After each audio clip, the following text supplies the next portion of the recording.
വീണ്ടും നിരക്ക് കുറച്ച് സാമ്പത്തിക വർഷത്തെ രണ്ടാമത്തെ പണനയം RBI പ്രഖ്യാപിച്ചു. അടിസ്ഥാന പലിശ നിരക്കായ റിപ്പോയിൽ 0.5% ഇളവാണ് പ്രഖ്യാപിച്ചത്. ഇതോടെ റിപ്പോ നിരക്ക് 5.50% പണപ്പെരുപ്പം കുറയുന്നതിനോടൊപ്പം വളർച്ചയ്ക്ക് മുൻഗണന നൽകേണ്ട സാഹചര്യവും കണക്കിലെടുത്താണ് തുടർച്ചയായി മൂന്നാം തവണയും നിരക്ക് കുറയ്ക്കാൻ റിസർവ് ബാങ്ക് തയ്യാറായത്. വിപണിയിൽ പണലഭ്യത ഉറപ്പാക്കുന്നതിന് കരുതൽ ധനാനുപാതം 1% കുറച്ചു. നിലവിലെ 4% നിന്ന് 3% താഴ്ത്തിയത്. 4 ഘട്ടമായാണ് CRR കുറയ്ക്കുകയെന്നും RBI ഗവർണർ സഞ്ജയ് മൽഹോത്ര പറഞ്ഞു. സെപ്റ്റംബർ 6, ഒക്ടോബർ 4, നവംബർ 1, നവംബർ 29 എന്നിങ്ങനെയാകും CRR കുറയ്ക്കുക. ഓരോ ഘട്ടത്തിലും 0.25% വീതം. കഴിഞ്ഞ 3 മാസമായി പണപ്പെരുപ്പം 4% എന്ന ലക്ഷ്യത്തിന് താഴെയായി തുടരുകയാണ്. വരും മാസങ്ങളിലും പണപ്പെരുപ്പം കുറഞ്ഞ നിലയിൽ തുടരാനുള്ള സാധ്യത RBI കണക്കിലെടുത്തു.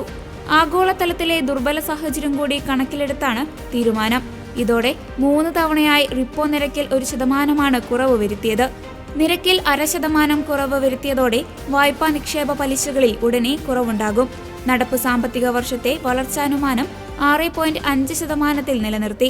ഒന്നാം പാദത്തിൽ 6.5%, രണ്ടാം പാദത്തിൽ 6.7%, മൂന്നാം പാദത്തിൽ 6.6%, നാലാം പാദത്തിൽ 6.3% വളർച്ച നേടുമെന്നാണ് പ്രതീക്ഷിക്കുന്നത്.